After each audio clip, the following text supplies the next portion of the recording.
Bonsoir DMG TV, bonsoir la famille DMG. J'espère que tout le monde se porte bien. Ok, ce soir je viens par ici pour vous conter une histoire que j'ai vécue chez nous dans notre village. Il s'agit d'une famille voisine. On a grandi presque ensemble et je vais parler spécialement du voisin qui est mort d'une façon tragique. Voilà. Dans la famille, ils sont 4 garçons et 3 filles. 4 garçons et 3 filles. Et il n'y a que les filles qui ont reçu leur vie. Maintenant, parmi les garçons, il n'y a que un qui a pu gagner sa vie. Lui, au moins, il est à la richesse, il est agriculteur et éleveur, reconnu, titré dans la région des Plateaux. Donc, il a 2 femmes. Les 3 autres sont des problèmes. Mais vraiment de vrais problèmes. Parce qu'ils sont des gens qui sont problématiques. Ils provoquent les gens. Ils créent des problèmes, des bagarres, n'importe comment, n'importe où. Genre, il y a un même, lui peut se lever un matin, s'il t'attaque là, c'est-à-dire, on dirait, il fait son programme, s'il dit qu'aujourd'hui, toi là, c'est toi, je vais insulter toute la journée, rassure-toi, il va le faire bien propre, il va t'insulter du matin jusqu'au soir. Et si tu n'es pas quelqu'un qui te retient, tu vas rentrer en palabre avec lui et vous allez vous bagarrer même. Et parmi eux-mêmes, ils se font les bagarres. Ils se bagarrent et quand ils commencent quand ils commencent leur bagarre là, c'est des machettes, des couteaux, des cailloux, des bois. Non, on fume même, on rentre dans nos charbons, on s'enferme. Parce que tu ne sais pas faire, tu vas prendre balle perdue. Ils vont lancer un caillou. Si toi tu es à côté, tu peux prendre ça comme ça, cadeau. Donc, quand ils commencent leur bagarre entre eux, chacun s'efface. On quitte nos maisons, on quitte les lieux, on les laisse la place. Ils se bagarrent très bien, ils se blessent. Et si c'est calme, chacun sort de chez lui. Donc, c'est comme ça chaque jour. Maintenant, celui qui a reçu sa vie, il ne s'entend pas avec ses frères. D'abord, ce sont des gens qui sont réputés dans la sorcellerie. Chacun d'eux en a. Tout le monde, même jusqu'au papa. Leur papa est déjà mort, mais son histoire, c'est une autre histoire. Mais les 3 autres là, leur sorcellerie là, ils ne cachent pas ça. Ils les crachent. Ça dit vis-à-vis de dit ça. Et ils envient la personne, le frère qui a reçu sa vie. Ils s'en vont jusqu'à lui dire qu'ils vont le tuer, qu'il se voit trop. L'argent qu'il a là, il ne le respecte plus. Il se croit le maître de la maison. Il se croit l'héritier de leur papa, alors que le papa n'a rien laissé comme héritier, à part les 3 pièces dans lesquelles ils sont grandis. Il n'a rien laissé. C'est le frère là qui a conçu d'autres maisons dans la maison. C'est lui-même qui prend la charge de tout le monde à la maison, la scolarisation des autres et tout ça, les neveux, tout ça, c'est lui, il a pris en charge tout le monde. Mais il ne s'attend pas avec ses frères. Il y a querelle chaque jour, jusqu'à ce que le plus petit des 4 là, il a voyagé aller au Bénin faire des gris-gris pour tuer son grand frère. Maintenant, quand il est revenu de son voyage, selon ce qui a été dit là-bas, lorsqu'il va revenir, il doit provoquer un bagarre entre lui et son grand frère en question. Et avant que la bagarre plutôt ne commence, il faut que c'est lui qui donne le premier coup. C'est-à-dire le petit qui est parti faire le gris-gris là. c'est lui qui doit donner le premier coup à son grand frère. Mais s'il laisse à ce que son grand frère lui donne le premier coup, le grille ne fonctionne plus. C'est ce qui a été dit. Maintenant, quand il est venu, étant dit, il a commencé par provoquer son grand frère. Il insultait, il disait de n'importe quoi pour l'énerver. Jusqu'à ce qu'il lui dise, s'il est garçon là, s'il sait qu'il est garçon, il a la force, il n'a qu'à venir, ils vont se bagarrer. Le grand frère n'a même pas boudé. Déjà, lui sait déjà ce que son petit frère est parti faire là-bas. Donc, il l'ignorait. Maintenant, quand le petit frère a su que le grand frère ne le calcule pas, il a attaqué la femme du grand frère. Il a commencé par l'insulter, que lui va gifler la femme là. C'est là le grand frère a réagi, mais de façon intelligente. Il a laissé quand le petit frère lui a fait le dos. Et il a giflé par derrière. Quand il a giflé en même temps, là, le petit frère a chié sur lui. On dirait, vous voyez, quand on met de la bouillie dans la plastique, on perce brusquement plutôt, façon dont le caca sort là. C'est comme ça. Quand il a eu les gifles là, le caca a sorti, on dirait urine. En même temps, il est mouillé. Ça dit, c'est diarrhée même. Il a eu en même temps quoi. Il a chié sur lui. Ah, quand il a chié sur lui, tout le monde a commencé par crier. Il a eu honte. Les mouches même le suivaient. Il a pris la route pour, on dirait, on l'a glacé. Il ne parlait même plus. Il a juste pris la voie de sa chambre. Il est parti s'enfermer là-bas avec caca là sur lui. Quand il est parti même rentrer dans sa chambre, on dirait le gifle là l'a saoulé. Il est dormi un moment donné avant de sortir, aller se doucher. Et là, le grand frère dit que toi, vous êtes petit devant moi. Tout ce que vous faites dans la maison ici, je vous vois là. Vous êtes trop petit. Vous êtes trop. Tu penses ce que tu es parti faire au Bénin? Je ne sais pas. Je suis au courant de tout. D'accord? Tu n'as encore rien vu. C'est ce que je t'ai fait là, c'est petit ça. Il faut encore essayer un jour, tu vas voir ce que tu auras. Et ça s'est passé comme ça. Après, maintenant, le grand frère, comme j'avais dit, il est éleveur de moutons et chèvres et en même temps lui-même revend ça. Il a ses clients à qui il livre les mardis. Le marché de chez nous, c'est les mardis. Donc chaque mardi, il vend ses chèvres, il revient. Mais quand il part au marché, après la vente, il revient là, il ne ressort plus. Il ne ressort plus. Il a une boutique à la maison, il reste dans sa boutique jusqu'au lendemain. C'est comme ça. D'habitude, c'est ça.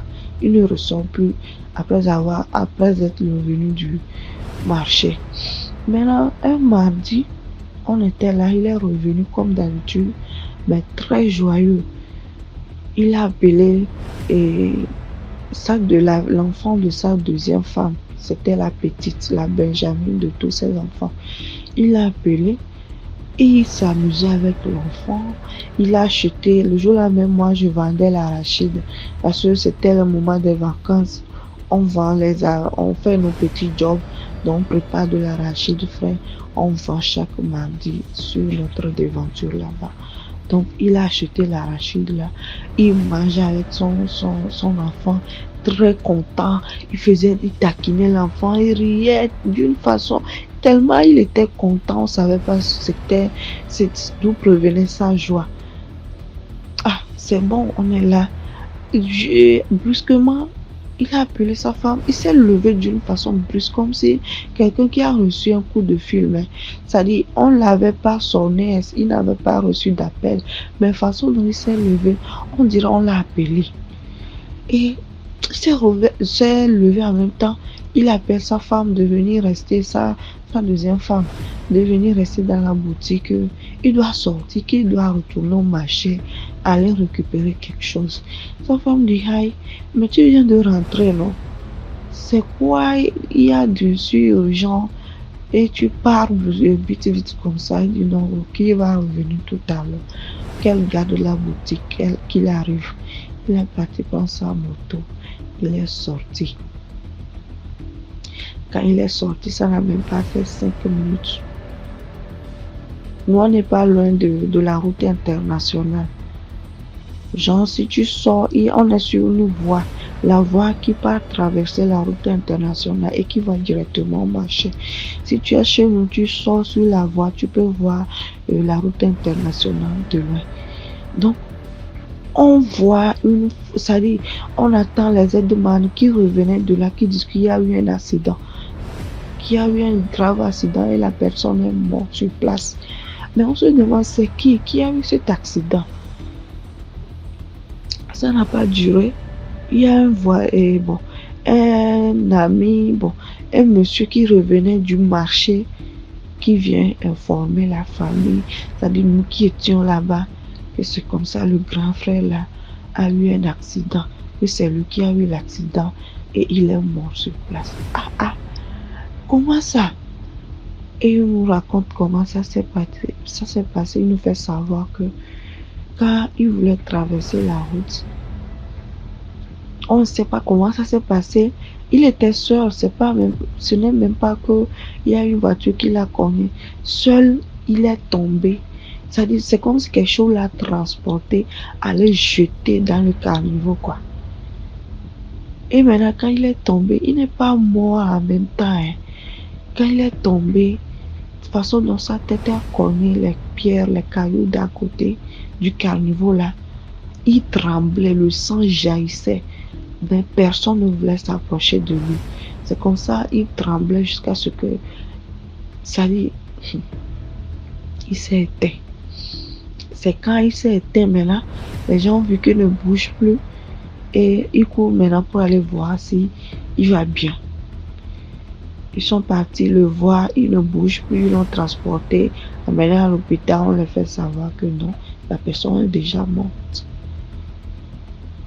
Que la personne est déjà morte. Le grand frère si gentil, il est gentil. Hein. Parmi eux tous, c'est le plus gentil. C'est la personne qui rit le plus même. Et il est mort tristement comme ça, d'une façon mystique, tragique et inexplicable. Maintenant, quand il est mort comme ça, il y a ses frères, ses grandes soeurs il y en a qui sont à Lomé, il y en a qui sont à Cotonou. Maintenant, quand il est mort, les sages du quartier disent que non, la façon dont le gars là est mort, c'est pas normal. On ne doit pas le mettre à la mort, on doit l'enterrer le même jour. Même ses petits frères, ses autres frères disent que oui, qu'on doit l'enterrer, on doit le mettre à la mort. Il y a les soeurs qui ne sont pas là, on ne peut pas l'enterrer sans que les autres ne le voient. Mais les autres, les soeurs disent que non, parce que dans la personne, dans notre tradition, si une personne est morte comme ça, on enterre le même jour et la personne fait sa vengeance. Et je vous dis, DMG, si on avait enterré le gars là le même jour, là, la personne qui est derrière sa mort là, il ne peut pas voir le jour.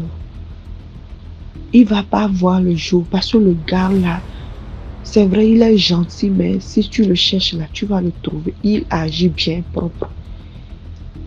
C'est d'abord quelqu'un qui est de grande taille. C'est un Django. Il est chaud, quoi. Maintenant, ses petits frères se sont opposés catégoriquement que non, il doit le mettre à la morgue. Et même, ils s'en vont jusqu'à vouloir taper les sages qui disent qu'on doit l'enterrer le même jour. Et eux, ils ont cédé, ils ne sont pas de la famille. Ils ont cédé, ils sont partis mettre le gars à la morgue. La même nuit où il est mort, d'abord, on n'a pas dormi la nuit. C'est comme ça, il est revenu pleurer dans la maison, mais toute la nuit, c'est des pleurs. Il fait des va-et-vient, il pleure.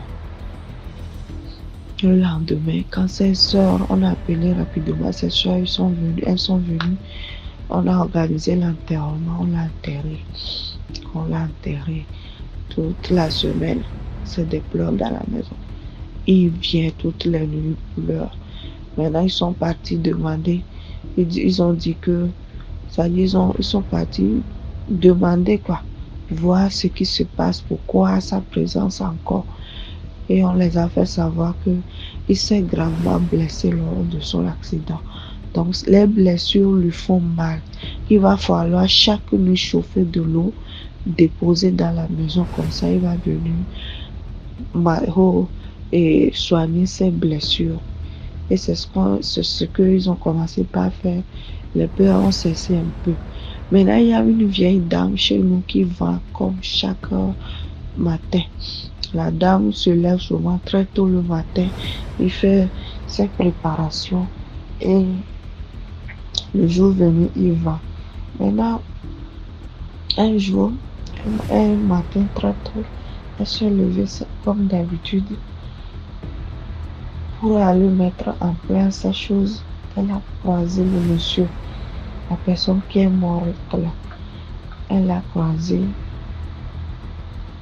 Il sortait de sa maison, toujours en pleurs. La dame n'a pas eu peur. C'est une Ghanéenne. Elle n'a pas eu peur. Elle l'a appelé par son nom. Et le gars s'est arrêté. Et la dame lui dit courage. Beaucoup de courage.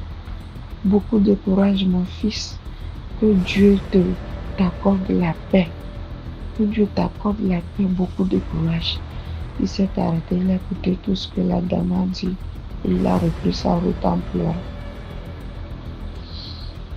Sa mort a touché beaucoup de personnes.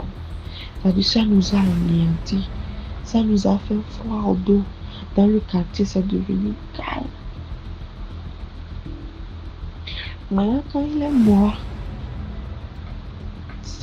on n'avait même pas fini de l'enterrer quand ses frères, ses autres frères ont commencé par se partager ses héritages, ses habits, sa moto.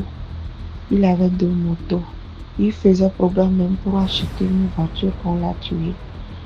Son champ, il avait des récoltes. Lui, ça dit, lors des récoltes de maïs, par exemple, c'est tout un village qu'il part. Les femmes vont jusqu'à dormir là-bas, faire des jours, même ils peuvent faire un mois juste pour faire la récolte du maïs. La récolte, n'en parlons plus.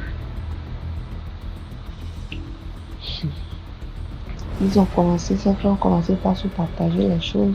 Ils ont chassé sa femme. Avant de la chasser, ils ont eu le temps de la bien frapper jusqu'à la blesser. La femme s'est enfuie avec ses enfants. La première femme autre n'était pas présente lorsque tout ça se passait. Parce qu'elle était d'abord folle. Et l'autre, c'est une autre histoire. Elle est devenue folle. Et on l'a amenée dans un centre de prière. Donc, elle n'était pas présente quand tout ça s'est passé. Le décès et tout ça de son mari, elle n'était pas là. Donc, c'est la deuxième femme qui a subi tout ça là, quoi. Elle s'est enfuie pour sauver sa vie. Maintenant, quand il est mort, après, un jour, ça fait des mois. Ça peut faire 3 mois. Après, on est dans la maison, il y a un monsieur qui est revenu du marché de Wahala. Il y a un marché qu'on appelle marché de Wahala. Il est revenu en même temps. Alors, dans la maison, il est parti rendre visite à la maman du défunt. Et il a salué. Il a dit à la dame que ton enfant n'est pas encore revenu. La mère demande, mais quel enfant? Le monsieur dit, celle qui vend les moutons, celui-là qui vend les moutons. La dame dit, revenu d'où? Le monsieur dit, mais on s'est croisé au marché. Moi, j'avais fini de vendre pour moi, je rentrais. C'est maintenant que lui venait et il m'a dit de lui dévancer, que lui aussi va rentrer bientôt. Donc, moi, je croyais qu'il est déjà revenu. C'est pourquoi je suis venue le voir pour le saluer. Ça fait longtemps. En même temps, tout le monde s'est mis à pleurer. Le monsieur est étonné de ma bête. J'ai dit quelque chose de mal. La maman autre n'arrivait même plus à parler. Parce que dans la famille, c'était l'enfant sur qui elle a espoir. C'est d'abord lui qui l'a nourri. C'est lui qui lui faisait tout. Donc ça, moi, l'a beaucoup touché. Maintenant, un monsieur qui revient de nulle part dira encore qu'on l'a vu quelque part. Vraiment, la vie n'en pouvait plus. Et c'est l'un de ses frères bandits là, sorciers là, qui est sorti dire au monsieur que ben, ton ami là est mort depuis, tu n'es pas au courant. Il lui dit non, mort comment? Je viens de croiser la personne au marché. On dit non, il est mort, on a fait sortir les photos. Le monsieur est tombé évanoui. Quand il s'est réveillé, il n'a même pas dit un mot. Il a juste pris la route de sa maison. Il ne fait que secouer la tête. Ça veut dire qu'il est dépassé. Et il n'est pas le seul. Il y a d'autres personnes qui venaient dire qu'ils l'ont vu ici, qu'ils l'ont vu par là, et tout ça. Mais maintenant, bon, ça c'est ça. Mais dans la famille, ça ne va plus, ça ne va toujours pas. Hein. Après le décès du grand frère là, il y a l'un de ses frères qui est mort aussi d'une façon tragique. Je vais revenir là-dessus. Merci. Bon écoute à chacun de vous.